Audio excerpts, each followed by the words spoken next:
Yes.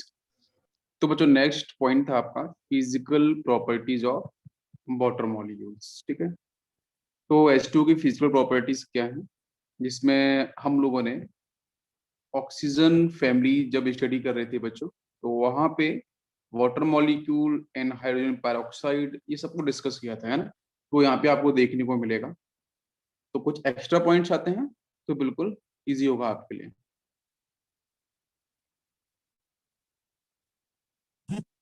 Yes.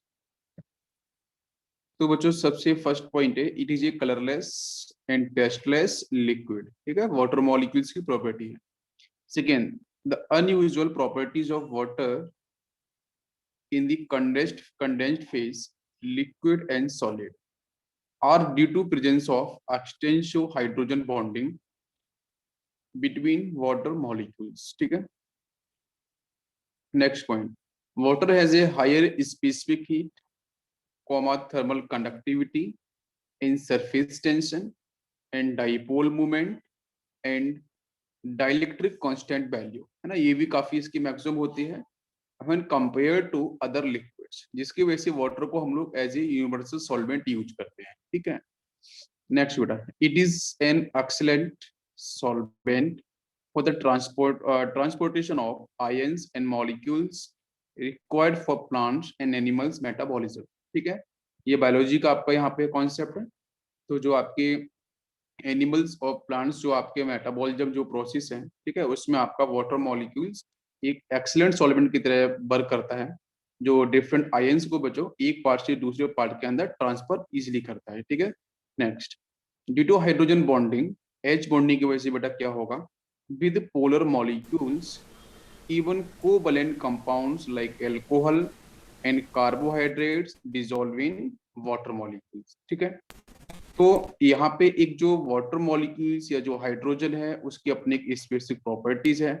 वो properties बच्चों यहाँ पे कुछ ये है कि ये हाइड्रोजन बॉन्डिंग की वजह से ये जितने भी ऐसे अदर कंपाउंड्स जिनके पास पोलरिटी आपको देखने को मिलेगी, है ना, वो सारे के सारे मॉलिक्यूल्स, जैसे अल्कोहल की बात करते हैं तो अल्कोहल में क्या होता है बेटा, ROH। हाइड्रोजन आपका क्या होगा, del positive, oxygen del negative होगा। ठीक है, बिकॉज डिफरेंस इलेक्ट्रोनेगेटिविटी। तो जब वाटर मॉलिक्यूल्स आएगा तो बेटा उसके पास प्रेजेंट है हाइड्रोजन। जब वाटर मॉलिक्यूल्स को आप पानी में डिजोल्व करते हो ना, तो इजिली ये बेटा ये डिजोल्व हो जाता है, इसको सॉल्वोलिसिस हो जाता है। तो रीजन बहुत क्लियर है कि यहाँ पे आपका एल्कोहल के पास जो हाइड्रोजन है, यहाँ से आपकी नई एच बॉन्डिंग डेवलप होती है। क्लियर हो रहा है। तो इसलिए एक्सेसिव में ये जो न्यू जो एक बॉन्ड डेवलप हो रहा है, इस बॉन्ड की वजह से वाटर मॉलिक्यूल्स जितने भी पोलर मॉलिक्यूल्स होते हैं उनको आराम से डिसॉल्व कर लेते हैं। क्लियर है बच्चों। यस, नेक्स्ट पॉइंट बात करते हैं। यस, तो स्ट्रक्चर ऑफ वाटर मॉलिक्यूल्स क्या है। ठीक है, तो देख सकते हो बड़ा, यहाँ पे आपका ये देखो हाइड्रोजन है, यहाँ पे आप एक सेकेंड, यहाँ पे हम वाटर मॉलिक्यूल्स की डी कर रहे हैं। तो वाटर मॉलिक्यूल्स के अंदर जो आपका मॉलिक्यूलर फॉर्मूला है वो आपका H2O है। ठीक है, central element is the oxygen, ये टर्मिनल एटम्स है हाइड्रोजन। ठीक है, ये ऑक्सीजन एटम है बेटा। और आपको पता है हाइड्रोजन बहुत ही स्मॉल साइज के होते हैं। ठीक है, हाइड्रोजन जो एटम्स हैं बहुत ही स्मॉल साइज के हैं। और जो ऑक्सीजन है उसकी बात करते हैं तो एक्चुअली यहाँ पे जो हाइड्रोजन है वो H+ की फेज में प्रेजेंट है ना, H+ की फेज में। यहाँ भी हाइड्रोजन H+ की फेज में प्रेजेंट। ऑक्सीजन जो होगा उस पर होल चार्ज क्या होगा, वो -2, बिकॉज ऑक्साइड की फेज में प्रेजेंट होगा। क्लियर। तो जब हाइड्रोजन इलेक्ट्रॉन्स को रिलीज किया है तो कहीं ना कहीं इसके पास इलेक्ट्रॉन डेंसिटी की वैल्यू कम होगी, इलेक्ट्रो पॉजिटिव नेचर देखोगा, तो हाइड्रोजन बहुत स्मॉल साइज का हो जाएगा। ठीक है, यस। तो this is a basic structure, इसकी कुछ प्रॉपर्टीज है, देखते हैं। In the gaseous phase water is a bent molecules, क्यों, because of repulsion, lone pair repulsion. ठीक है, यहाँ भी लोन पेयर है, ये भी लोन पेयर है। तो लोन पे का लोन पेयर रिपल्शन तो होगा ही बच्चों, लेकिन lone pair bond pair repulsion भी आपका डेवलप होगा, है ना। सबसे अधिक रिपल्शन कहाँ होता है, लोन पेयर रिपल्शन सबसे अधिक होता है। उससे कम बेटा क्या होता है, lone pair bond pair repulsion. और सबसे कम होता है बॉन्ड पेयर रिपल्शन। ठीक है, तो according to valence shell electron pair repulsion theory, ठीक है, यहाँ पे हम बिल्कुल बोल सकते हैं कि आपका जो स्ट्रक्चर इसका होगा वो बेंट और बी शेप का होगा। ये बी दिख रहा है ना कुछ इस तरीके से, बेंट और बी शेप, मतलब तरीके से। एक्चुअली ये होना चाहिए था ना, यहाँ पे ऑक्सीजन है, हाइड्रोजन है, हाइड्रोजन है, बट लॉन पेयर्स की वजह से ना ये आपके जो सिग्मा बॉन्ड है ना ये कुछ नीचे की तरफ शिफ्ट हो जाएंगे, तो बेंट और बी शेप को एक्वायर कर लेंगे to define the stability of the molecules. ठीक है, और यहाँ पे जो बॉन्ड एंगल होता है बेटा वो कितना होता है 104.5 डिग्री। नेक्स्ट है OH बॉन्ड एंगल। ठीक है, तो OH बॉन्ड लेंथ की अगर बात करते हैं तो ये जो ऑक्सीजन के साथ आपकी दो हाइड्रोजन इस तरीके से अटैच है, तो ऑक्सीजन और हाइड्रोजन ये जो बॉन्ड लेंथ है उसकी वैल्यू जो आती है इट इज अराउंड 95.7 पाइकोमीटर या पिकोमीटर। ठीक है, इस तरीके से बॉन्ड लेंथ है, ये आपका बॉन्ड एंगल। नेक्स्ट बात करते हैं, it is highly polar molecules because difference electronegativity in hydrogen and oxygen. Next, in the liquid phase, water molecules are associated together by hydrogen bonding. ठीक है, तो जब लिक्विड फेज की बात करते हैं तो बहुत सारे वाटर मॉलिक्यूल्स आपस में कंबाइन होते हैं। वो जो कॉम्बिनेशन है, वो जो एसोसिएशन वाला पार्ट होगा वो किसके हेल्प से होगा, कोई कोई बॉन्ड तो होगा ही, उस बॉन्ड का नाम है बच्चों हाइड्रोजन बॉन्ड। तो एक वाटर मॉलिक्यूल दूसरे वाटर मॉलिक्यूल से अटैच होगा with the help of hydrogen bond, और इस तरीके से जिग जैग स्ट्रक्चर आपका डेवलप करता है। ठीक है, नेक्स्ट बात करते हैं, density of water is more than density of, yes, density of water is more than that of ice. ठीक है, तो वाटर की डेंसिटी बेटा अधिक होती है आइस से। ऐसा क्यों? बिकॉज ऑफ इस स्ट्रक्चर, आइस के स्ट्रक्चर को हम लोग यहाँ पे देखते हैं।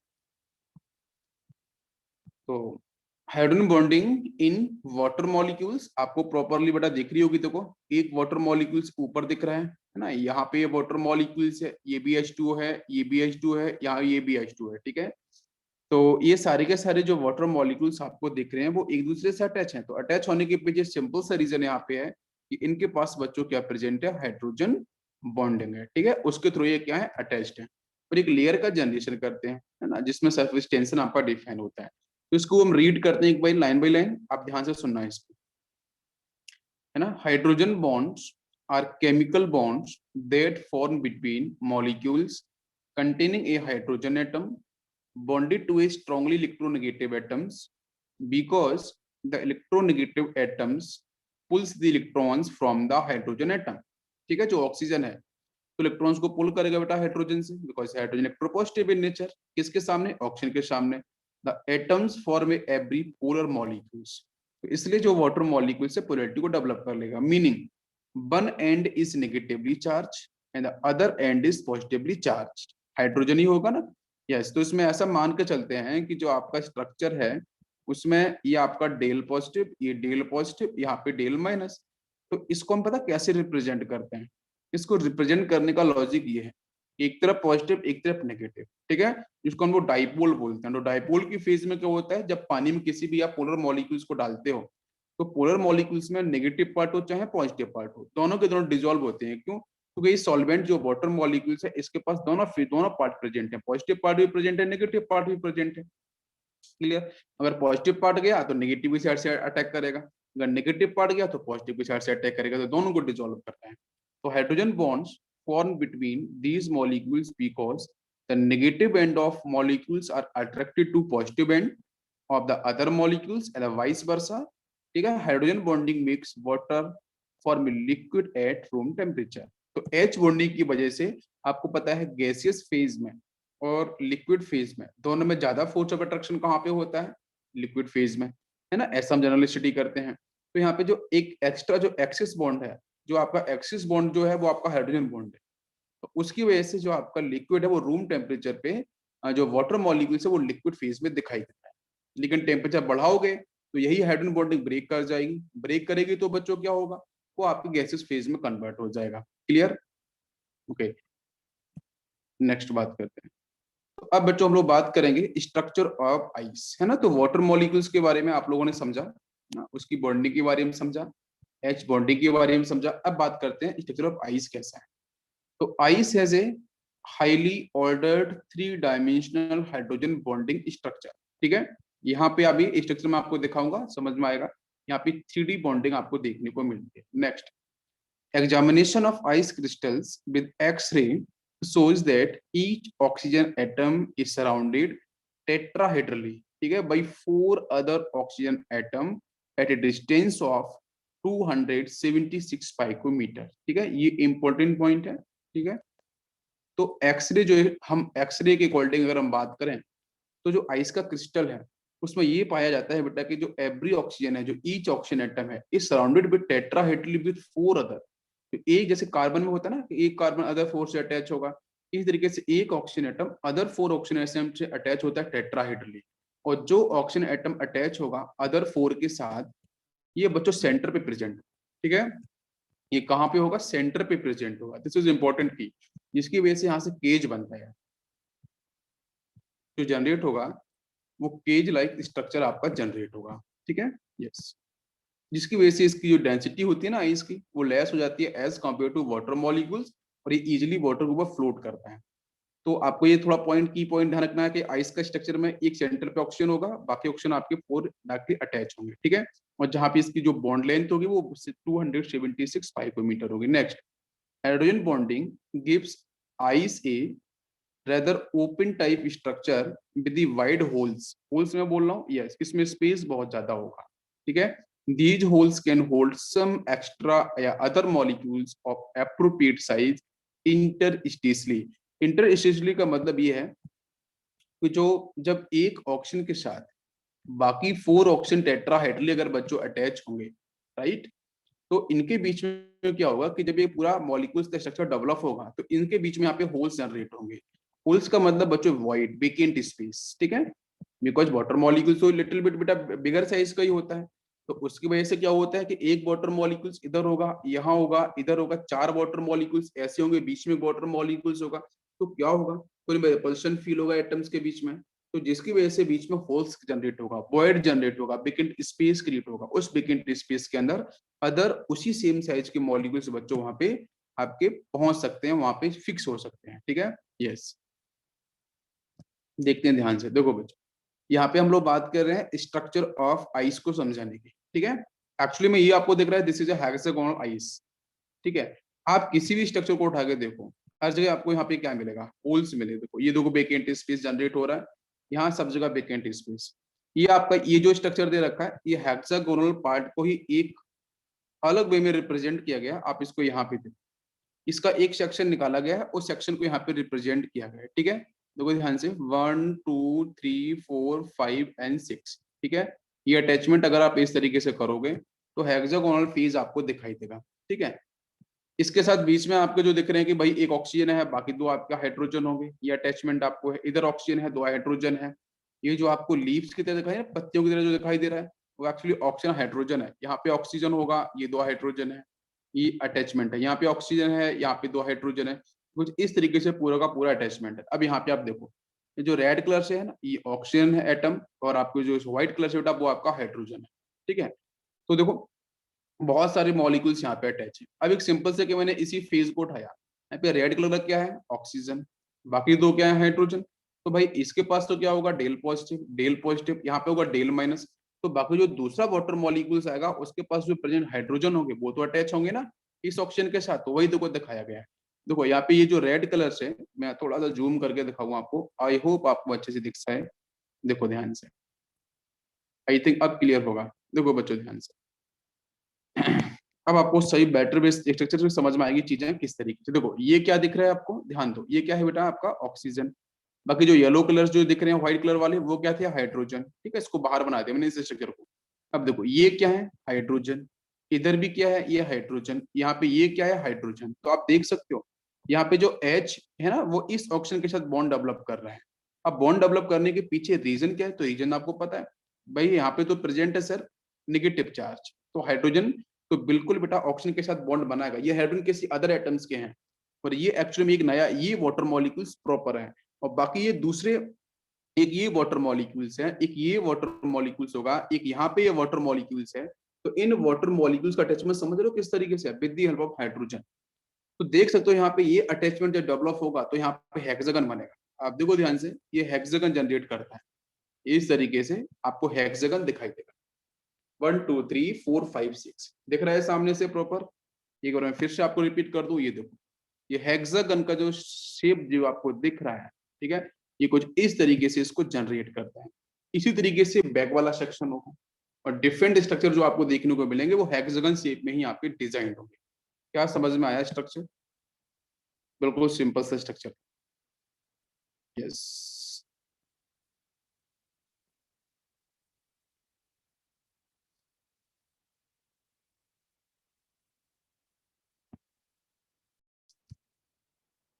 देखो एक बार मैं यहाँ पर थोड़ा सा आपको एक डिफरेंट स्ट्रक्चर बताने की कोशिश करूंगा, ध्यान देना।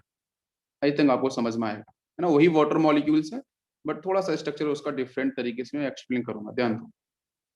देखो बच्चों, जैसे अपन हेक्सागोनल को देख लिया है ना, कुछ बच्चों को लग रहा होगा सर हेक्सागोनल फ्रंट बैकवर्ड सबको समझ है। मैं उसका एक छोटा सा सेक्शन निकालता हूँ, जिसको मैंने बोला था ना कि एक ऑक्सीजन एटम अदर फोर के साथ अटैच होगा, अदर फोर ऑक्सीजन से टेट्राहेड्रली अटैच होगा, यही मैंने बोला था ना। तो टेट्राहेड्रली हम देखते हैं क्या विकेट स्पेस बनेगा। ध्यान दो बेटा, यहाँ पे एक ऑक्सीजन मॉलिक्यूल ये हो गया, आपका वाटर मॉलिक्यूल ये हो गया, बीच में सेंटर पे बना दिया मैंने। बात मेरी समझ में आ रही है? अब देखना, अब इसके साथ बाकी मॉलिक्यूल्स अटैच कैसे होंगे। तो एक वाटर मॉलिक्यूल्स क्योंकि आपके फोर होने चाहिए, तो मैं क्या करूंगा, यहाँ पे एक आपका ऑक्सीजन ये आ गया है, इसके साथ आपके ये हाइड्रोजन है, यहाँ पे ऑक्सीजन आ गया है, हाइड्रोजन इन हाइड्रोजन, यहाँ पे मैं डेवलप कर सकता हूँ इस तरीके से, बिकॉज फोर को तो मैं डिजाइन करूंगा ही, ठीक है। टेट्राहेड्रली सीन आपके तो इससे अधिक भी हो सकते हैं, ऐसा कोई रीजन नहीं है कि इससे अधिक ना हो, इससे अधिक भी हो सकते हैं, लेकिन टेट्राहेड्रली तो फोर ही होंगे, फोर से अधिक तो नहीं हो सकता है, ठीक है। अब अधिक आपको बहुत जगह दिखाई जाए स्ट्रक्चर में, तो उसका मतलब कि नहीं है कि इस ऑक्सीजन एटम से अटैच होगा, वो जो बाहर वाले वाटर मॉलिक्यूल्स हैं उनसे अटैच हो सकता है। इस बात को भी आपको समझना है। क्या आपको मेरी बात समझ में आ रही है? क्लियर है बच्चों? यस। अब देखो समझने की कोशिश करते हैं। ये जो देख रहा है हाइड्रोजन, इस पे चार्ज नेगेटिव आएगा, पॉजिटिव आएगा, इधर ऑक्सीजन पे नेगेटिव आएगा, तो एक एच बॉन्डिंग यहाँ डेवलप होगी, इसके पास पॉजिटिव, यहाँ पे इसके पास नेगेटिव, तो एक एच बॉन्डिंग यहाँ डेवलप होगी। बात मेरी समझ में आ रही है? ठीक है। अब इधर आते हैं, तो देखो ये जो आपको वाटर मैंने बाहर बनाया ना इसके हाइड्रोजन, तो उसके हाइड्रोजन को आप अंदर की तरफ डेवलप कर सकते हो। ये जो हाइड्रोजन आपको बाहर की तरफ देख रहे हैं, बिकॉज अटैचमेंट थोड़ा सा बेटर होगा, आपको समझ में आएगा। यहाँ पे इस तरीके से हाइड्रोजन है, इसका हाइड्रोजन है यहाँ पे, बिकॉज मैं टेट्राहेड्रली स्ट्रक्चर को डिफाइन करने की कोशिश करता हूँ। इसको भी हम लोग अंदर की तरफ ही शिफ्ट कर लेते हैं। यहाँ पे हाइड्रोजन है और ये इधर हाइड्रोजन है, कि बॉन्डिंग में फिर कंफ्यूजन नहीं होगा। Yes, hydrogen hydrogen hydrogen and hydrogen, ध्यान देते हैं बच्चों, है ना? क्या होगा अब यहाँ से, ये तो अटैचमेंट इधर से हो गया है भाई, ये वाटर मॉलिक्यूल सेंटर पे है, उसके दोनों हाइड्रोजन अटैच हो चुके हैं। बाकी जो सेक्शन बचा उसके साथ क्या होगा, तो देखो ये जो आपका हाइड्रोजन है, ये हाइड्रोजन ये इसके साथ एच बॉन्डिंग डेवलप करेगा। ध्यान दो, ये वाला इसका हाइड्रोजन है, ये एच बॉन्डिंग इसके साथ डेवलप करेगा। मैं जो इस तरीके से बता रहा हूँ उस तरीके से समझने की कोशिश करो, ठीक है। यस, दो वाटर मॉलिक्यूल्स हैं, एक तो ये वाला वाटर मॉलिक्यूल है, एक ये वाला है, जिसको मैं नंबरिंग कर दूं कि ये 1 है, ये 2 है, ये 3 है, ये 4 है। जो 1 और 2 वाले जो स्ट्रक्चर है ना, 1 और 2 वाले स्ट्रक्चर के जो ऑक्सीजन है, वो दोनों के दोनों हाइड्रोजन जो सेंटर पे वाटर मॉलिक्यूल्स है उसको अट्रैक्ट कर रहे हैं, उसके साथ एच बॉन्डिंग डेवलप कर रहे हैं। लेकिन बाकी जो थर्ड नंबर और जो 4 नंबर वाला आपका वाटर मॉलिक्यूल्स है, मैं आपको डेप्थ में लेके जा रहा हूँ, समझने की कोशिश करो। थर्ड और फोर्थ वाला जो है, उन दोनों का जो एक जो वाटर मॉलिक्यूल का एक एक हाइड्रोजन है, वो आपका जो सेंट्रल एटम पे जो आपका प्रेजेंट था ऑक्सीजन वाटर मॉलिक्यूल का, उसके साथ एच बॉन्डिंग डेवलप कर रहे हैं। क्या आपको मेरी बात समझ में आ रही है? नाउ इट इज क्लियर बच्चों, यहाँ तक बात समझ में आ रही है? Yes, okay. अब यहाँ पे देखो, इस ऑप्शन के पास नेगेटिव होगा, इस ऑप्शन के पास भी नेगेटिव होगा। मेरी बात समझ में आ रही है? तो इसके साथ बच्चों क्या होगा, यहाँ से एक नया बॉन्ड ये जनरेट करेगा, इसके साथ एक नया एच बॉन्ड यहाँ से जनरेट होगा। पूरी बात समझ में आ रही है? इसके पास नेगेटिव होगा तो वो नेगेटिव इसके साथ बॉन्ड डेवलप करेगा, इसके पास भी डीएल माइनस आएगा, इसके पास तो इसके साथ ये बॉन्ड डेवलप करेगा, इसके साथ ये अट्रैक्टिव फोर्स जनरेट करेगा। तो इस तरीके से आप देखो, इसके साथ ये अट्रैक्टिव फोर्स जनरेट करेगा, ये इसके साथ अट्रैक्टिव फोर्स जनरेट करेगा। तो हुआ क्या, सारे के सारे हाइड्रोजन एक दूसरे जो वाटर मॉलिक्यूल्स के पॉजिटिव और नेगेटिव पार्ट थे, कैटायंस और एनायनिक सेक्शन था, उसके साथ अटैच हो चुके हैं। और जो अटैच हुए बेटा वो किसकी हेल्प से हुए हैं, हाइड्रोजन बॉन्डिंग के थ्रू अटैच हुए हैं।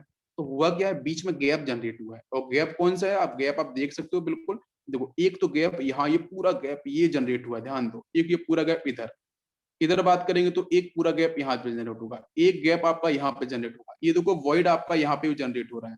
तो इस तरीके से बीच में आपका वेकेंट और वर्ड स्पेस, जो वेकेंट स्पेस से क्रिएट होगा, इसलिए इसको बोलते हैं केज लाइक स्ट्रक्चर। ठीक है, this is a cage like structure. Cage का मतलब जिसमें हम पिंजड़ी वगैरह जानवरों को बंद करते हैं। ठीक है, तो इस तरीके से इसका टेट्राहेड्रल स्ट्रक्चर मैंने आपको डिफाइन किया। समझ में आ गया सभी को? क्लियर? तो अगर क्वेश्चन आता है कि आइस के अंदर कौन कौन से टाइप के बॉन्ड पाए जाते हैं, तो आंसर होगा बच्चों, एक तो हाइड्रोजन बॉन्ड और दूसरा आंसर होगा कोवलेंट बॉन्ड, है ना। कोवलेंट बॉन्ड तो होगा ही ना, एक वाटर मॉलिक्यूल के पास ऑक्सीजन है, हाइड्रोजन है, मतलब एक इंडिविजुअल वाटर मॉलिक्यूल के पास कौन सा बॉन्ड है बेटा? कोवलेंट बॉन्ड होगा। मेरी बात समझ में आ रही है? कौन सा बॉन्ड होगा? Covalent bond, because hydrogen electronegativity आपकी फास्फोरस से मैच करती है, और फास्फोरस तो आपको पी ब्लॉक से है, तो हाइड्रोजन भी लगभग पी ब्लॉक इलेक्ट्रोनेगेटिविटी को डिफाइन करता है, जिसकी वजह से यहाँ पे होता है शेयरिंग ऑफ इलेक्ट्रॉन्स। समझ में आ गया? तो covalent and hydrogen, hydrogen bond बेटा क्या होगा? इंटरमॉलिक्यूलर होगा। क्या सभी को मेरी बात समझ में आई? Now it is clear? Tetrahedrally मैंने आपको डिफाइन किया, हेक्सागोनली भी आपको समझ में। यस, देखो मैं आपको थोड़ा सा डिफाइन करता हूँ, ऐसा भी एक बच्चे निरांत ने पूछा था, उस चीज को मैं एक्सप्लेन करता हूँ। ठीक है, देखो यहाँ पे जब हम एक्चुअली यहाँ पे एक्सटेंडेड एच बॉन्डिंग डेवलप होती है, ठीक है, तो एक्सटेंडेड एच बॉन्डिंग डेवलप होने की वजह से यहाँ पे इसका रियल स्ट्रक्चर तो डिफाइन हुआ नहीं है, लेकिन एक टेक्निक होती है बच्चों, x-ray, x-ray crystallography, x-ray crystallography करके एक टेक्निक होती है, वहां से हम इसके स्ट्रक्चर को डिफाइन करते हैं। क्लियर? बात समझ में आ रही है सभी को? बच्चों यहाँ तक बात क्लियर हो रही है? यस। अब यहाँ से क्वेश्चन तो ये था, हाँ बिल्कुल, जब हम यहाँ से हम पैकिंग एफिशिएंसी की बात कर रहे होते हैं, तो पैकिंग एफिशिएंसी में हम लोग रेशियो डिफाइन करते हैं। ठीक है, पैकिंग एफिशिएंसी में हम लोग बेसिकली क्या करते हैं? रेशियोज डिफाइन करते हैं। अब वो रेशियोज जो डिफाइन करते हैं वो किसका होता है? एटम्स का वॉल्यूम होता है और आपके टोटल क्यूब का वॉल्यूम होता है। क्यूब का वॉल्यूम तो ए क्यूब होता है, एटम्स का 4/3 पायर क्यूब होता है। उससे रेडियस का रिलेशन निकालते हैं स्मॉल ए के साथ, जो आपकी लेंथ होती है, जिसको हम एज लेंथ बोलते हैं जनरली। ठीक है, उसका रिलेशन निकालते हैं और फाइनली इसको हम लोग डिफाइन करते हैं। ठीक है, समझ में आ रहा है? तो रेगुलर स्ट्रक्चर समझ में आ गया। रेगुलर स्ट्रक्चर बेटा कैसा है? टेट्राहेड्रल अटैचमेंट है, लेकिन आइस के स्ट्रक्चर को हम लोग हेक्सागोनल लैटिस स्ट्रक्चर में डिफाइन कर सकते हैं, जिसपे क्वेश्चंस आता भी है, जिसपे क्वेश्चंस भी आपका डिफाइन किया जाता है। जैसे एक क्वेश्चन मैं आपको यहाँ पे एंड कर दूं, दो सुनो, ध्यान से सुनना। क्वेश्चन एक आया है प्रीवियस ईयर के अंदर कि एक आइस है हेक्सागोनल, हाँ आइस के बारे में, हेक्सागोनल। देखो क्वेश्चन एक आया था कि जो आइस क्रिस्टल है वो हेक्सागोनल क्लोज पैकिंग का है। इसका वॉल्यूम क्वेश्चन में दे रखा था, जिसका वॉल्यूम क्वेश्चन में दे रखा था, this is around, unit cell का वॉल्यूम दे रखा था 132 इंटू 10 की पावर -24 सीसी। सीसी का मतलब सेंटीमीटर क्यूब, ये वॉल्यूम के साथ है। ठीक है, यूनिट ऑफ वॉल्यूम है। और फिर इस क्वेश्चन में था कि डेंसिटी जो है, न्यूमेरिकल इस पे है, अगर उसकी डेंसिटी की बात करें तो 0.92 और ग्राम पर सीसी है, सेंटीमीटर क्यूब, ये उसकी डेंसिटी थी। जो भी एक फिक्स टेम्परेचर हो, टेम्परेचर यहाँ पे गिवन नहीं था। फिर इसने पूछा था कि number of water molecule per unit cell, per unit cell कितने प्रेजेंट होंगे, ये क्वेश्चन आया था। मैं रिपीट करूं, एक आइस है, आइस है, आइस का जो वॉल्यूम है, आइस, उसने बोला कि ice is a hexagonal close packing, SCP को फॉलो कर रहा है। ठीक है, एससीपी को फॉलो कर रहा है, और उसमें उसका वॉल्यूम दे रखा था कि भाई उसका वॉल्यूम, आपका जो लैटिस है, हेक्सागोनल क्लोज लैटिस है, उसका जो वॉल्यूम है एक यूनिट सेल का, ये जो वॉल्यूम है वो यूनिट सेल का है, एक यूनिट सेल का, वो ये है। तो उसकी डेंसिटी क्या है आपको ये दे रखी है। तो number of water molecules per unit cell उसने क्वेश्चन में पूछा। यस, तो इसका आंसर पता है, ये रियल क्वेश्चन था और इसका आंसर था 4। क्या निरांत ने सॉल्व कर भी लिया है? 4 इज द राइट आंसर, बिल्कुल सही है। बिकॉज वॉल्यूम के बेन है, डेंसिटी के बेन है, तो मास निकाल सकते हैं। अरे वॉल्यूम इंटू डेंसिटी, अरे वॉल्यूम डेंसिटी मास आ जाएगा ना, सभी के पास ग्राम में आ जाएगा, सीसी कैंसिल हो जाएगा, खत्म हो जाएगा वो, तो क्या बचेगा? मास आ जाएगा। और मास आने के बाद फिर हम क्या निकाल सकते हैं बेटा? मोलर मास तो वाटर मॉलिक्यूल्स का पता ही होते हैं, 18 ग्राम पर मोल हम लिख सकते हैं। फिर नंबर ऑफ मोल्स निकालना आपके लिए आसान हो जाएगा। क्यों? टोटल जो मास है यूनिट सेल का वो तो ऊपर लिखो, एक वाटर मॉलिक्यूल्स का जो मास है वो नीचे आ जाएगा 18, जो मास निकला था ना वॉल्यूम डेंसिटी से, उसको डिवाइड कर देंगे, तो वो आंसर आपका क्या आएगा? Number of moles of water आ जाएंगे। लेकिन आपको नंबर ऑफ मॉलिक्यूल्स डिफाइन करना है, तो एवोगाड्रो नंबर का मल्टीप्लाई कर देना, सिंपल सा, 6.022 × 10⁻23 से। जिसे मल्टीप्लाई करोगे तो एक मोल के अंदर नंबर ऑफ मॉलिक्यूल्स डिफाइन हो जाएंगे, उसका आंसर 4 आएगा। 4 is the right answer, approx answer आता है 4 इज द राइट आंसर। ये समझ में आया सभी को? मैंने एक न्यूमेरिकल भी आपको यहाँ पे समझा दिया। यस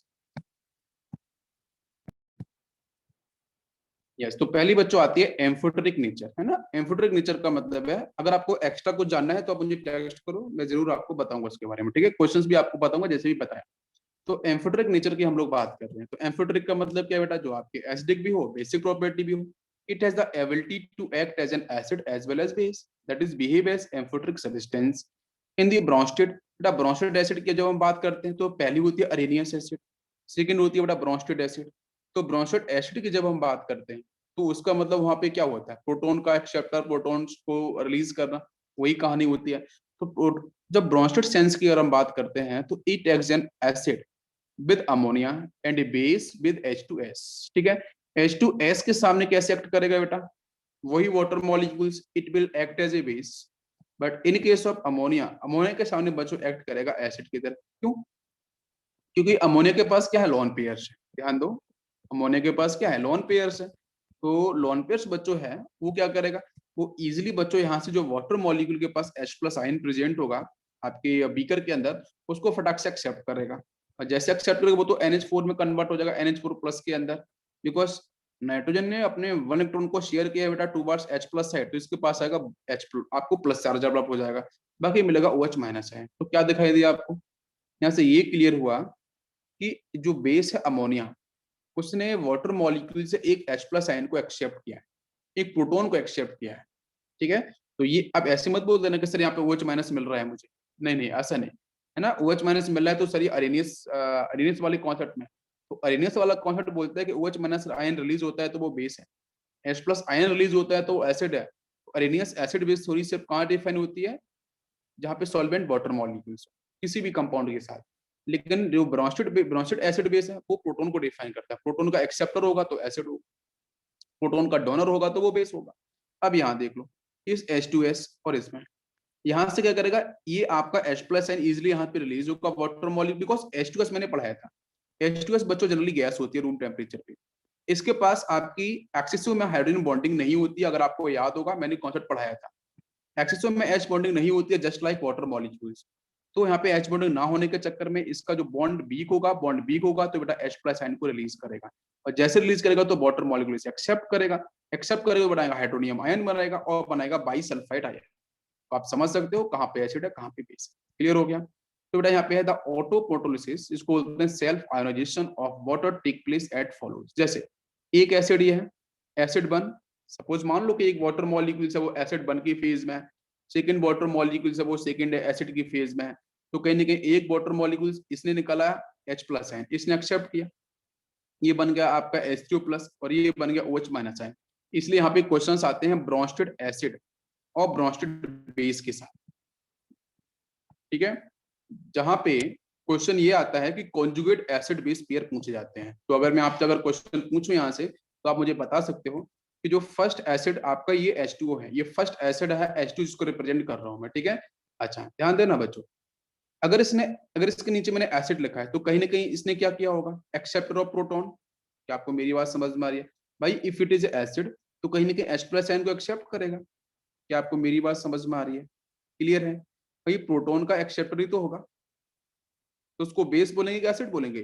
भाई हम एसिड के बारे में बात कर रहे हैं, ब्रोंस्टेड एसिड क्या, लिविस एसिड अलग थ्योरी है, ब्रोंस्टेड एसिड अलग थ्योरी है। देखो मैं रिपीट कर देता हूँ, लिविस एसिड देखो अरेनियस में क्या है, H+ आयन निकलना, OH- आयन निकलना, ठीक है। ब्रोंस्टेड में क्या है, प्रोटॉन रिलीज करना, ठीक है, तो वो एसिड, प्रोटॉन को एक्सेप्ट करना, ठीक है, तो वो बेस।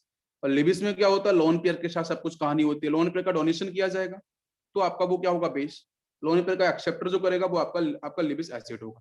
क्लियर? तो अब इसने क्या करा कि भाई इसके नीचे इसने एसिड लिखा है, तो एसिड का मतलब क्या, कहीं ना कहीं प्रोटॉन का डोनर हो सकता है। अगर ये हम बात करें किसके ऊपर, ब्रोंस्टेड के साथ बात करें तो यस बिल्कुल। तो कहीं ना कहीं इसका अगर एच का मतलब H+ एसिड का मतलब है तो इसने प्रोटॉन को रिलीज किया होगा।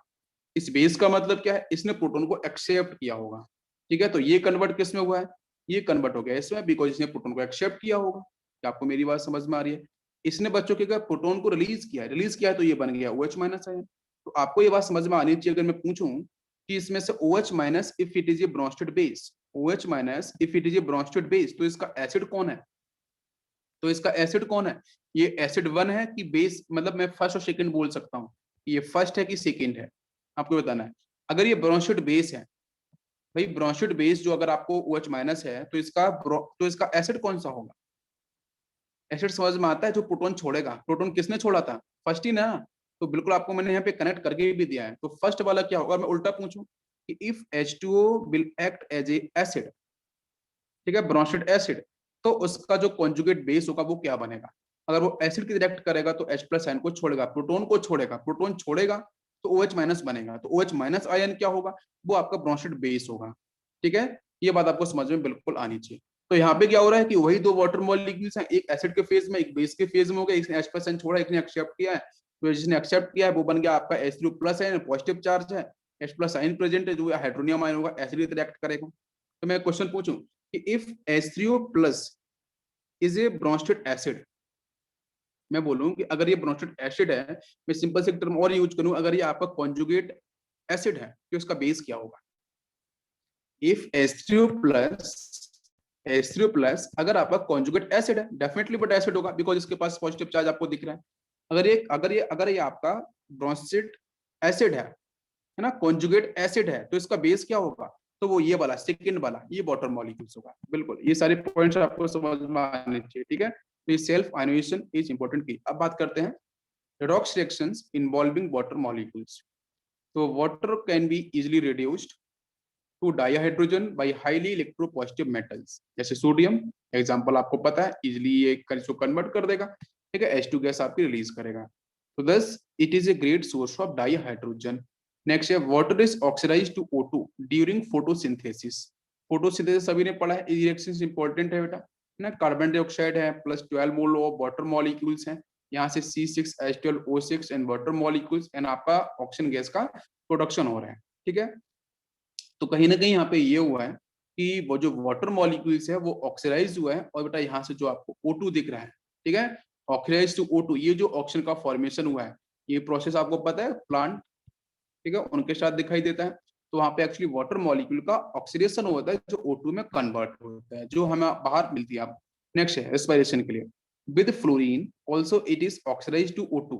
अगर फ्लोरीन के साथ इसकी रिएक्शंस होती है वाटर मॉलिक्यूल्स की, तो इस केस में बेटा ये क्या करता है, H प्लस आइन और H प्लस आइन और F1s आइन में कन्वर्ट हो जाएगा ये, और बाकी यहाँ से आपको क्या होगा, O2 गैस आपको दिखाई देगी। ठीक है, बिकॉज यहाँ से क्या होगा, ये तो OH माइनस में होगा, OH माइनस कन्वर्ट किस में हो जाएगा, O2 के अंदर। तो यहाँ भी क्या होगा, ऑक्सीडेशन प्रोसेस को ही सपोर्ट करेगा। क्लियर हो गया? तो दो इंपॉर्टेंट केस है, फोटोसिंथेसिस और फ्लोरीन के साथ, दोनों जगह क्या होगा, वाटर मॉलिक्यूल्स ऑक्सीडेशन को सपोर्ट करेगा, वेरी इंपॉर्टेंट। नेक्स्ट बात करते हैं हाइड्रोलिसिस रिएक्शंस, देखते हैं। Due to high dielectric constant, है ना, it has a very strong hydrating tendency. Hydrating tendency का मतलब है डिसॉल्व करने की टेंडेंसी। ठीक है, अगर आपके पोलर स्पीसीज गिवन है तो it dissolve many ionic compound, however certain, देखो मैं एक क्वेश्चन पूछता हूँ आपसे कि डाइलेक्ट्रिक का मतलब क्या है। मैं अगर आपसे कोई मैं टर्म यूज करूं कि बेटा यहाँ पे जो वाटर मॉलिक्यूल्स है, या फिर मैं बोलूँ कि कोई भी एक कंपाउंड हमारे पास प्रेजेंट है कुछ इस तरीके से, ध्यान दो, हमारे पास एक कंपाउंड बेटा इस तरीके से प्रेजेंट है, ध्यान दो, और इस कंपाउंड की जो डाइलेक्ट्रिक कांस्टेंट के वैल्यू बच्चों वो x है, x यूनिट है। तो आप मुझे बताना इलेक्ट्रिक कांस्टेंट का एक्चुअली मीनिंग ये है कि ये जो ए और बी के बीच में जो बॉन्ड है, ये जो बॉन्ड दिख रहा है ना, ये बॉन्ड अगर ये एक्चुअली में it will work as a solvent, it will work as a solvent, तो ये तो इसकी कैपेसिटी होगी भाई, x इसकी कैपेसिटी होगी, इलेक्ट्रिक कांस्टेंट वैल्यू। लेकिन जब ये सॉल्वेंट किसी सॉल्यूट को डिसॉल्व करेगा, किसी सॉल्यूट को डिसॉल्व करेगा, तो उस सॉल्यूट के पास जो बॉन्ड होगा, जैसे वहां पे बॉन्ड होगा बेटा सपोज ए और बी, तो उस सॉल्यूट के पास जो बॉन्ड होगा, इस बॉन्ड को इतने टाइम्स आपको बीक करेगा, कितने टाइम्स बीक करेगा, एक्स टाइम। कौन बीक करेगा, सॉल्वेंट बीक करेगा इस सॉल्यूट के पार्ट को। क्या आपको मेरी बात समझ में आ रही है? जब सॉल्यूट को हम सॉल्वेंट में डालते हैं, समझ में आ रहा है, सॉल्यूट को सॉल्वेंट में डालते हैं, जैसे हम वाटर मॉलिक्यूल्स के इलेक्ट्रिक कांस्टेंट 82 180 182 के समथिंग होती है, तो शुगर आपने डाला पानी के अंदर, तो जो शुगर में जो आपके कार्बन हाइड्रोजन जो आपके बॉन्ड दिखते हैं, उन बॉन्ड्स को उतने टाइम्स बी करता है, तोड़ता है, हिंदी में बोलो तो उसको तोड़ता है। कौन तोड़ता है? Water molecules. कितने टाइम तोड़ेगा? 81 टाइम्स उसको बी करेगा। ये आपकी डायरेक्टर कांस्टेंट की वैल्यू का मतलब है। क्या समझ में आ गया? सिंपल सा टर्म मैंने यूज किया है। यस बिल्कुल। तो however certain covalent and some ionic compounds are hydrolysed in the water. क्यों? बिकॉज इसकी जो डायरेक्टर कांस्टेंट वैल्यू बहुत हाई है, 81 82 के समथिंग, तो उतना टाइम्स क्या करेगा, सॉल्यूट के बॉन्ड को ब्रेक करेगा, उसको खत्म करेगा, उसको डिसोसिएट करेगा, जिसकी वजह से क्या हुआ, इजिली हाइड्रोलिसिस हो सकता है। समझ में आ रहा है? बॉन्ड तो ब्रेक करने पड़ेंगे। अच्छा, अब देखो ये रिएक्शंस, ये आपको पता है, मैं पूछना चाहूंगा, सभी को पता होनी चाहिए। ये रिएक्शंस हम लोग पढ़ चुके हैं बच्चों, बहुत अच्छे से पढ़ चुके हैं। ध्यान दो, फर्स्ट केस में P4O10 है, जिसको हम लोगों ने 2 मोल्स करके लिख सकते हो P2O5। ठीक है, डाइमर फेज लिखा हुआ है, उसका हाइड्रोलिसिस है। सिंपल से तो क्या बनेगा, एसिड ही बनेगा भाई। नॉन मेटल ऑक्साइड है तो एसिड का फॉर्मेशन लेगा, H3PO4। इसका ऑक्सीडेशन नंबर चेक कर लो, यहाँ पे कितना आ रहा है आपका, +5 निकल के आएगा, आप चेक कर लेना। यहाँ से कितना आएगा, हाईएस्ट ऑक्सीडेशन नंबर डिफाइन होगा। SiCl4 है, जब वाटर मॉलिक्यूल के सामने आएगा तो बच्चों इस केस में ये आपका हाइड्रोलाइज्ड होगा, और यहाँ से हाइड्रोजन, यहाँ से क्लोरीन है ना, वो HCl रिलीज कर देगा, और यहाँ से SiO2 का फॉर्मेशन ऑक्साइड का। नेक्स्ट देखो N-3, इसका बच्चों वाटर मॉलिक्यूल्स ये अमोनिया में कन्वर्ट करेगा, देख लो कन्वर्ट होगा अमोनिया, बाकी OH माइनस मिलेगा। तो तीनों की रिएक्शंस ऑलरेडी आपकी डिस्कस हुई है पहले सेक्शन में। अच्छा, नेक्स्ट बात करते हैं, ये hydrolysis process generally involve water molecules. तो जितने भी, उसका नाम बेटा हाइड्रोलिसिस, ठीक है, एडिशन ऑफ आपके वाटर मॉलिक्यूल्स। यस, तो देखेंगे, देखो जैसे मान लो बेटा यहाँ पे रखा है स्ट्रक्चर C12H22O11। ठीक है, ध्यान दो, और यहाँ से डिफाइन किया है कि भाई वाटर मॉलिक्यूल्स, एक्चुअली सुक्रेस जो हम बात कर रहे हैं, वाटर मॉलिक्यूल्स यहाँ से आपका क्या हो रहा है, ऐड किया जा रहा है। तो हम पता क्या, इसको ये डिफाइन करने की जरूरत है कि एक ग्लूकोज है, दूसरा आपका फ्रक्टोज है। OH किससे निकलता है, H किससे निकलता है। और आपको जोड़ना भी है तो वाटर मॉलिक्यूल ऐड करेंगे तो यहाँ पे क्या प्रेजेंट होगा, H और OH प्रेजेंट होगा, है ना। तो जब ये तो आपको सुक्रोज का स्ट्रक्चर आपको दिख रहा है, ठीक है, आपका नीचे ग्लूकोज फ्रक्टोज ऊपर सुक्रोज। अच्छा, H+N बच्चों कहाँ अटैच होगा, आप बोलोगे सर मैं तो किसी में अटैच करूंगा, नहीं, ऐसा नहीं है। यहाँ पे आपको ध्यान रखना पड़ेगा, ये जो स्ट्रक्चर में ये जो सेक्शन दिख रहा है ना, ये रिप्रेजेंट करता है फ्रक्टोज को। बायोमोलिक्यूल्स अगर आपने पढ़ा होगा, ये फ्रक्टोज को रिप्रेजेंट करता है। अच्छा, इधर आ जाओ तो यहाँ तो ये सेक्शन नहीं है, यहाँ कॉमन थिंग तो ये दोनों में कॉमन दिख रहा है। अच्छा, ये वाला किसका स्ट्रक्चर है, ये ग्लूकोज का स्ट्रक्चर है। तो ग्लूकोज के साथ बच्चों क्या आ जाएगा, OH सेक्शन। इंपॉर्टेंट पॉइंट है, जब आप सुक्रोज को पानी में डिजोल्व करते हैं तो उसमें से ग्लूकोज फ्रक्टोज में जब वो ब्रेक डाउन होता है तो उसमें वाटर मॉलिक्यूल से आने वाला OH माइनस आयन यहाँ पे अटैक करेगा, और वाटर मॉलिक्यूल से H+ आयन जो आएगा बच्चों, वो यहाँ इस पोजीशन पे, मतलब आप यहाँ पे अटैक करा सकते हो इसके साथ, यहाँ जाएगा H+ आयन और OH माइनस आयन जाएगा इस कार्बन के साथ, तो बनेगा आपका फ्रक्टोज, यहाँ बनेगा ग्लूकोज। तो क्या देखना है, पोजीशंस, कि जब ग्लूकोज बनेगा ना सुक्रोज से, तो वाटर मॉलिक्यूल का OH माइनस आयन डायरेक्ट बेटा इस कार्बन से अटैक करेगा। तो फ्रक्टोज वाले सेक्शन में जो बीच में ऑक्सीजन है, जो एक लिंकेज दिख रहा है, दोनों आपके दोनों के साथ जो बीच में जो आप एक जो लिंकेज आपको दिख रहा है ऑक्सीजन के साथ, ग्लाइकोसिडिक लिंकेज हम बोल सकते हैं, ये जो ऑक्सीजन दिख रहा है, तो उसके साथ आपका H+ आयन अटैक करेगा। समझ में आ रहा है? वैसे भी आप इसको ऐसे समझ लो, इसके पास क्या होंगे, लोन पेयर्स, ऐसे समझो आप, इसके पास क्या प्रेजेंट होंगे बच्चों, लोन पेयर्स। तो यहाँ से रिलीज होगा H+ आयन, यहाँ पे लोन पेयर है, रिच है, तो ये बेटा H+ यहाँ अटैक कर देगा। और जैसे अटैक करेगा, अभी बोलोगे सर सिग्मा बॉन्ड किधर से ब्रेक करे, ना ये भी तो पूछोगे, तो सिग्मा बच्चों क्या करेगा, यहाँ से ब्रेक, तो ये पूरा बन जाएगा OH, और OH माने जाके वहां पे अटैक कर देगा। ये थोड़ा सा प्रोसेस को आपको समझ में आ गया होगा, क्लियर हुआ सभी को? यस। नेक्स्ट बात करते हैं हाइड्रेट फॉर्मेशन। यस, तो from aqueous solutions many salts can be crystalline at hydrated salt ना, such as association of water in the different types. ये सारे के सारे एग्जांपल आपको डिस्कस किए हैं मैंने। पहला बच्चों क्वालिनेटेड वाटर, यहाँ water molecules as a ligand present है, जिसको बोलते हैं क्वालिनेटेड वाटर मॉलिक्यूल्स। ये कैसे बना होगा वो आप समझ सकते हो, इस पे +3 चार्ज है ना, 3+ है, और 3Cl- इधर बाहर है। नेक्स्ट बेटा इंटरस्टिशियल्स। इंटरस्टिशियल्स का मतलब ये है कि जब ये BaCl2 के साथ, एक्चुअली बेटा BaCl2 2 डॉट वाटर मॉलिक्यूल से, it is a solid, liquid phase नहीं होता, it is a solid because it is crystalline phase, because it is a crystalline phase. ठीक है, तो ये BaCl2 का क्या है, इसका जो स्ट्रक्चर है, बेरियम का जो स्ट्रक्चर है, जो बहुत बड़ा साइज है। ठीक है, हम बात करते हैं ना सीरीज में, देखो बेटा, मांगे, कार, स्कूटर, BA नीचे आता है, बहुत बड़ा साइज का है बच्चों। तो BaCl2 का भाई, BA तो बहुत बड़ा है, Cl तो बच्चों छोटे छोटे साइज के होंगे इस तरीके से। ठीक है, और BaCl2 आएगा तो उसके बीच में गैप क्रिएट होता है, तो उस गैप के साथ बच्चों वाटर मॉलिक्यूल्स उसके इंटरस्टिशियल्स जो वॉइड है, वेकेंट स्पेस, उसमें जाके शिफ्ट हो जाता है, जिसकी वजह से उसको बोलते हैं, it is example of interstitials water molecule का। यहाँ पे वाटर मॉलिक्यूल्स प्रेजेंट होते हैं इंटरस्टिशियल्स के अंदर। नेक्स्ट है आपका हाइड्रोजन बॉन्डिंग वाटर मॉलिक्यूल्स, आप यहाँ देख लो, है ना। कॉपर के साथ जो हम बात करते हैं, कॉपर सल्फेट इसका बहुत अच्छा एग्जांपल है। कॉपर सल्फेट को हम इस तरीके से लिखते हैं, ध्यान देने वाली बात है, बहुत से बच्चे ना कॉपर सल्फेट में 5 आंसर टिक कर देते हैं कि इससे क्रिस्टलाइजेशन क्या होता है, उसका 5 आंसर, 5 नहीं होता है, इसका आंसर कितना होता है, 4 होता है। ये देखो 4 वाटर मॉलिक्यूल कॉपर से सीधे अटैच होते हैं, एक वाटर मॉलिक्यूल कॉमन होता है जो बाहर अटैच होता है, जो एच बॉन्डिंग चार्ज को बैलेंस करता है, नथिंग एल्स। बस ये सिंपल सा ये होता है कि सल्फेट बाहर है, नेगेटिव में +2 को बैलेंस करेगा, एक कॉपर के साथ आपके 4 वाटर मॉलिक्यूल डायरेक्टली अटैच होते हैं, एक वाटर मॉलिक्यूल बाहर से अटैच, जिसको बोलते हैं आयोनाइजेशन स्क्वायर के अंदर, ठीक है। तो जब भी क्वेश्चन आता है कि इसका वाटर प्रेशर कितना होगा, 4, 5 आपको नहीं करना, ठीक है। तो एग्जाम्पल हो गया हाइड्रोजन बॉन्डिंग। नेक्स्ट बात करते हैं, the presence of calcium and magnesium salt in the form of hydrogen carbonate, chloride and sulphate in water makes water hard, ठीक है। तो जब वाटर के हार्डनेस की हम लोग बात करते हैं तो उसके पीछे रीजन क्या है, रीजन बच्चों यही है क्या, कि जो कैल्शियम है और जो मैग्नीशियम है ना, इनके जो सॉल्ट्स हैं, ध्यान देने वाली बात है, हार्ड वाटर किसको बोलते हैं, सॉफ्ट वाटर किसको बोलते हैं, उसको मैं डिफाइन कर रहा हूँ, ठीक है। तो हार्ड वाटर बच्चों क्या है, जहां पे आपके ये जो कैल्शियम है और जो मैग्नीशियम है ना, इसके जो सॉल्ट है प्रेजेंट होते हैं अगर बच्चों हाइड्रोजन कार्बोनेट एंड क्लोराइड, ठीक है, एंड आपका यहाँ से सल्फेट, तो उस केस में जो वाटर मॉलिक्यूल्स होगा वो हार्ड होगा। तो हार्ड वाटर जो होगा वो पानी की जो सूप होगा उसके साथ आपका लेदर का फॉर्मेशन नहीं करता है, ठीक है, बिकॉज पीपीटी जनरेट हो जाती है वहां से। Water free from soluble salt of calcium and magnesium is called soft water. तो सॉफ्ट वाटर किसको बोलेंगे, जहां पे आपके कैल्शियम और मैग्नीशियम के आपके वहां पे सॉल्युबल सॉल्ट प्रेजेंट नहीं होते हैं, तो उसको बोलते हैं हम लोग सॉफ्ट वाटर। तो सॉफ्ट वाटर होगा बेटा वो आपके सोप के साथ लेदर का फॉर्मेशन करता है, झाग का फॉर्मेशन करता है, ठीक है। Yes, soft water and hard water. Next बात करते हैं यहाँ से, hard water form scum PPT with soap, ठीक है। हार्ड वाटर होगा तो बच्चों वहां पे वो प्रेसिपिटेट है ना, पीपीटी फॉर्म करता है।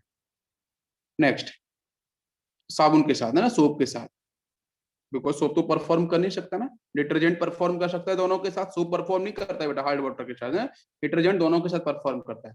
Soap containing sodium straight C17H35COONA, ठीक है, react with water hard water to form precipitate out, इसका बनाएगा कैल्शियम मैग्नीशियम स्ट्रेट बना लेगा, जो पीपीटी ये आपको दिख रहा है यहाँ से, ये देखो सेक्शन यहाँ पे लिखा है कि बेटा ये आपका देखो sodium straight long chain fatty acids है ना, इसके साथ आपका यहाँ पे +2 चार्ज मतलब एल्कलाइन अर्थ मेटल, जहाँ पे एम मैंने बोला है कैल्शियम या मैग्नीशियम प्रेजेंट होगा, ठीक है, उसको मैंने यूज किया, आयन एक्सचेंज रिएक्शंस हो जाएगी, सोडियम बच्चों यहाँ से रिलीज हो जाएगा और यहाँ से आपका कैल्शियम मैग्नीशियम का पार्ट यहाँ पे एम प्रेजेंट होगा, तो ये पीपीटी की फॉर्म में नीचे आपका सेटल डाउन हो जाएगा। तो मतलब सीधा से है कि जो आपका सोप होते हैं वो हार्ड वाटर के साथ अपना लेदर फॉर्मेशन है, जो आपकी रिएक्टिविटी है, ये जो क्लीनिंग एक्शन उसको परफॉर्म कभी नहीं करते हैं। Next, hard water is harmful for boilers because of deposition of salt in the form of scale. This reduce the efficiency of boiler. जैसे बहुत जगह जहाँ पे जिस पानी में हार्ड वाटर की जो प्रेजेंस है, कैल्शियम मैग्नीशियम आयंस की जो प्रेजेंस है, तो अगर आपने बॉयलर के थ्रू अगर आपने उसको इफ एनी केस अगर आपने उसे प्योरीफाई करने की कोशिश करी भी, आपने आयंस को निकालने की भी कोशिश करी, तो वो आयंस बच्चों बॉयलर में जाके क्या होते हैं, फिक्स हो जाते हैं, और फिक्स होने के बाद वहाँ पे बॉयलर्स को वो डैमेज करते हैं, और डैमेज करने का रस्टिंग क्रिएट करते हैं, बॉयलर्स को डैमेज कर देते हैं, जिसकी वजह से जो बॉयलर की जो एफिशिएंसी है वो कहीं ना कहीं डिक्रीज होती है, ठीक है, तो इसे बदलना पड़ता है बार बार। नेक्स्ट है, the hardness of water is of two types, first is temporary hardness, second is permanent hardness. दो टाइप की हार्डनेस होती है वाटर मॉलिक्यूल्स की, परमानेंट एंड टेम्पररी। तो बच्चों बात करते हैं पहले टेम्पररी हार्डनेस क्या होती है। Temporary hardness is due to presence of magnesium and calcium hydrogen carbonate, ठीक है, प्लीज इंपोर्टेंट बेटा की पॉइंट है, ध्यान दो। कैल्शियम और मैग्नीशियम के अगर बाई कार्बोनेट्स प्रेजेंट होते हैं, बाई सल्फेट प्रेजेंट होते हैं, ठीक है, तो या बाई हम क्लोराइड भी बोल सकते हैं, तो उस केस में बेटा जो वाटर मॉलिक्यूल्स में क्या बोलेंगे कि भाई टेम्पररी हार्डनेस प्रेजेंट है। इसको हम कैसे कैसे अलग कर सकते हैं, कैसे कैसे रिमूव कर सकते हैं, तो बच्चों पहला ऑप्शन आता है बॉइलिंग, सिर्फ बॉइल कर दो, है? सिर्फ उसे बॉइल कर दो, बॉइल करने से आपकी जो इम्प्योरिटीज जो आपकी उसमें जो आयनिक जो कैटायनिक फेज में जो भी सॉल्ट्स प्रेजेंट है वो आपके रिमूव हो सकते हैं, सेटल डाउन हो सकते हैं सिर्फ बॉइलिंग करने से। तो होता क्या है ड्यूरिंग बॉइलिंग, तो during boiling the soluble magnesium bicarbonate is converted into insoluble magnesium hydroxide and calcium bicarbonate is changed to insoluble calcium carbonate, वो तो पीपीटी बनेगा ना, मैग्नीशियम हाइड्रोक्साइड है, इनसॉल्युबल है, कैल्शियम कार्बोनेट है, वो भी पीपीटी बन जाएगा। It is because of high solubility product of magnesium hydroxide as compare to that of magnesium carbonate, that magnesium hydroxide is precipitated. These precipitates can be removed by filtration, उसको हम filtration से बाहर निकाल सकते हैं, filter कर दो, then filtrate thus obtained will be the soft water। तो वहां से आपको सॉफ्ट वाटर मिल सकता है। जैसे इसको मैंने हीट किया है, यहाँ पे इसको हीट कर दिया मैंने, है ना। टेम्परी हार्डनेस की हम बात कर रहे हैं बच्चों, ना टेम्परी हार्डनेस को रिमूव कैसे कर सकते हैं। सबसे पहला बॉइलिंग, इसको हीट किया गया तो यहाँ से ये मिलेगा, ये पीपीटी की फॉर्म में सेटल डाउन होगा और बेटा CO2 गैस बाहर चली जाएगी, भाई बाइकार्बोनेट है। यहाँ से CaCO3 बेटा ये भी आपका सेटल डाउन होगा, ये रिएक्शंस आती हैं बाई वाटर मॉलिक्यूल्स और H2 आपका यहाँ से रिलीज हो जाएगा। क्लियर। ऊपर बारे में सिर्फ CO2, वाटर मॉलिक्यूल्स नहीं, वाटर मॉलिक्यूल्स बेटा वो मैग्नीशियम हाइड्रोक्साइड बना लिया वहां पे, वो बाहर नहीं जाएगा, ठीक है। वाटर मॉलिक्यूल नीचे वाले सेक्शन में। सेकंड बेटा आता है, अगर आप यहाँ से इंप्यूरिटीज रिमूव करते हो आपकी टेम्परेरी हार्डनेस की, तो second is Clark method, very important. तो in this method calculated amount of lime, lime है ना, लाइम यूज करते हैं, ठीक है। यहाँ पे लाइन लिखा है, वो लाइम है, ठीक है, lime. Lime is added to hot water. It precipitated out calcium carbonate and magnesium hydroxide, which can be filtered off। जैसे यहाँ पे देखो ये टेम्परेरी हार्डनेस को रिप्रेजेंट कर रहा है बाइकार्बोनेट। मैंने बच्चों लाइम को यूज किया है कैल्शियम हाइड्रोक्साइड को, तो वो क्या करेगा, वो यहाँ से बच्चों CaCO3 में इसको कन्वर्ट कर देगा, बाकी वाटर मॉलिक्यूल्स आपको मिलेगा। तो CaCO3 नीचे चला गया, आप फिल्टर कर लो, उसको बाहर निकाल सकते हो, ये तो बाहर निकल जाएगा ना, हार्ड क्रिस्टल्स होंगे। इधर देखो बेटा मैग्नीशियम बाइकार्बोनेट है, यहाँ भी आपकी टेम्परेरी हार्डनेस को रिप्रेजेंट कर रहा है, आप यहाँ भी लाइम को यूज कर दो, यहाँ पीपीटी बना लेगा CaCO3 की, बाकी बनेगा मैग्नीशियम हाइड्रोक्साइड, ये भी आपका पीपीटी बन जाएगा और बाकी वाटर मॉलिक्यूल्स आपको मिलेगा। तो this is the Clark method. समझ में आ गया, क्लार्क मेथड इज इजी। क्या यूज करें बेटा, लाइम यूज करना है। नेक्स्ट है आपका ways to reduce temporary hardness. हम इसके लिए बहुत सारी बेटा टेक्निक्स यूज करते हैं। देखो यहाँ पे हीटिंग करी जा रही है, ठीक है, हीट करके आप लोग कर सकते हो, बॉइलिंग करके। बाकी ये बेटा बहुत सारी आजकल ब्रांड की आप देख सकते हो, डिफरेंट मशीन आ रही है, और मशीन से भी आप करते हो, वहां से भी आप टेम्परेरी हार्डनेस को रिमूव कर सकते हो। एक्वागार्ड है और कौन कौन सी है, प्योरेट है, इन सबसे भी हम करते हैं। आजकल तो मशीनरी आ गई है, अच्छी बात है। नेक्स्ट बेटा परमानेंट हार्डनेस के ऊपर बात करते हैं, ठीक है। RO हो गया, रिवर्स ऑस्मोसिस, है ना, वो तो किलिंग बैक्टीरिया, रिवर्स ऑस्मोसिस नहीं, वो तो किलिंग बैक्टीरिया, ठीक है। It is due to presence of soluble salt of magnesium and calcium in the form of chloride and sulphate and carbonate भी हम बोल सकते हैं। ध्यान दो बेटा, बाई कार्बोनेट, बाई सल्फेट, अगर बाई मतलब हाइड्रोजन के साथ अगर पार प्रेजेंट होगा तो वो आपकी क्या होगी, टेम्परेरी हार्डनेस होगी। क्लियर हो गया। पाइवेंट हार्डनेस की बात करते हैं, इसमें आपका हाइड्रोजन वाला सेक्शन नहीं होगा, हाइड्रोजन वाला सेक्शन ना होकर यहाँ पे क्लोराइड होगा, सल्फेट होगा, कार्बोनेट होगा, सीधा ये पार्ट कैल्शियम मैग्नीशियम को, इसको बोलते हैं हम लोग परमानेंट हार्डनेस, ठीक है। तो permanent hardness is not removed by boiling, हम बॉइलिंग से कभी अलग नहीं कर सकते हैं। It can be removed by the following methods. कौन कौन से मेथड्स हैं, ध्यान दो बेटा। तो क्लार्क मेथड ऑफ बॉइलिंग याद रहेगा, टेम्परेरी हार्डनेस को रिमूव करने के लिए, और क्या प्रोसेस में यूज करते हैं, क्लियर हो गया होगा। अब यहाँ पे करते हैं ट्रीटमेंट विद वॉशिंग सोडा, इसको बोलते हैं सोडियम कार्बोनेट। तो सोडियम कार्बोनेट मतलब वॉशिंग सोडा का आप यूज कर सकते हो रिमूवल के लिए, ठीक है। परमानेंट हार्डनेस किसकी वजह से है, कैल्शियम मैग्नीशियम के क्लोराइड, कार्बोनेट और सल्फेट की वजह से, उनको बाहर निकालने की। तो क्या करते हैं बेटा, washing soda react with soluble calcium and magnesium chloride and sulphate in hard water to form insoluble carbonates. देखो यहाँ पे ये आपकी इंप्योरिटीज थी बेटा, सपोज Na2CO3, सॉरी यहाँ पे आपकी इंप्योरिटीज ये है MCl2, है ना, MCl2 ये आपकी इंप्योरिटी है जो हार्डनेस को रिप्रेजेंट कर रही है। यहाँ पे मैंने बेटा डाल दिया, क्या आपका डाला मैंने, यहाँ से वॉशिंग सोडा Na2CO3 डिसॉल्व किया, तो यहाँ से रिएक्शन परफॉर्म होगी, तो आपका यहाँ से मेटल, यहाँ से आपका कार्बोनेट, तो MCO3 ये पीपीटी बन जाएगा, नीचे चला जाएगा, तो बाकी मिलेगा NaCl। अब NaCl आपका सिंपल सॉल्ट है, ठीक है, इसमें कोई दिक्कत नहीं है। नेक्स्ट है आपका MSO4, ये भी आपकी इम्प्योरिटीज है, ठीक है। यहाँ से मैंने Na2CO3 यूज किया, यहाँ से MCO3 पीपीटी बन जाएगा, बाकी मिलेगा Na2SO4। तो हार्ड वाटर को इस तरीके से हम लोग यहाँ पे परमानेंट हार्डनेस को भी इस तरीके से रिमूव कर सकते हैं। फर्स्ट मेथड बेटा कौन सा है आपका, है वॉशिंग सोडा का आप यूज कर सकते हो। रिएक्शंस को आपको ध्यान रखना है। नेक्स्ट पार्ट सेकंड होता है Calgon method. Calgon method very important है ना, Calgon method is very very important, इस पे क्वेश्चंस आते हैं बेटा। व्हाट इज कैल्गोन, कैल्गोन होता है बच्चों सोडियम हेक्सामेटाफॉस्फेट, सोडियम हेक्सामेटाफॉस्फेट, जिसका फॉर्मूला है Na6P6O18, ठीक है। यहाँ से कॉमन भी 6 ले सकते हो, उससे भी आप डिफाइन कर सकते हो, यही कैल्गोन होता है। तो कॉमर्शली उसको बोलते हैं कैल्गोन। कैल्गोन का नाम भी आया है बच्चों प्रीवियस ईयर में, क्या नाम है इसका, नाम है सोडियम हेक्सामेटाफॉस्फेट। ऐड करते हैं बेटा हार्ड वाटर के साथ, the following reaction take place. क्या होगा, सबसे पहले क्या करेंगे हम, Na6P6O18 है, ठीक है, इसको सिंपल बेटा हम वाटर मॉलिक्यूल के साथ लेके इसको हम आयोनाइज करेंगे, थोड़ी सी हीट सप्लाई करेंगे, तो यहाँ से आपकी कैटायनिक और एनिक फेज में डेवलप हो जाएगा। यहाँ पे एम क्या है बच्चों, मैग्नीशियम है, कैल्शियम है, जो हार्ड वाटर को रिमूव करेगा, उसकी हार्डनेस को डिफाइन करेगा, परमानेंट हार्डनेस को, तो उसको मैं यहाँ पे यूज करूंगा M+2 के फेज में। भाई उसके क्लोराइड हो सकते हैं, कार्बोनेट हो सकते हैं, उसके सल्फेट हो सकते हैं, मैग्नीशियम कैल्शियम के, तो ये आपका यहाँ पे हार्ड वाटर को रिप्रेजेंट कर रहा है, ठीक है, इम्प्योरिटीज। और यहाँ पे बेटा मैं लेके आया कैल्कोन का नेगेटिव वाला सेक्शन, वो लेके आया, मैंने इसका डैश ऐड किया, तो यहाँ से एक बनेगा आपका ये सॉल्ट, देखो Na2, यहाँ से आपका MP6 मेटल आपका अंदर ट्रांसफर हो चुका है, कैल्शियम मैग्नीशियम, और -2 charge plus sodium plus, the complex anion keeps the magnesium calcium ion in solution.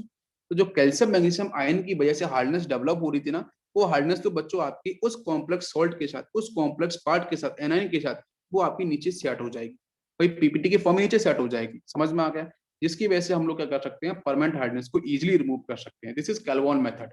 Next ion exchange होता है। आयन एक्सचेंज जो मेथड है, इसमें हम लोग जो यूज करते हैं जियोलाइट, क्या यूज करते हैं, जियोलाइट, वेरी इंपॉर्टेंट। तो this method is also called zeolite या परम्यूटेड मेथड। कौन सा, जियोलाइट या फिर आते हैं कि कौन सा प्रोसेस ऐसा है जो परमानेंट हार्डनेस को रिमूव करता है, कौन सा ऐसा जो टेम्परेरी हार्डनेस को रिमूव करता है, इनके रिएक्शंस क्या है, कैल्गोन क्या है, ये सब पता होना चाहिए।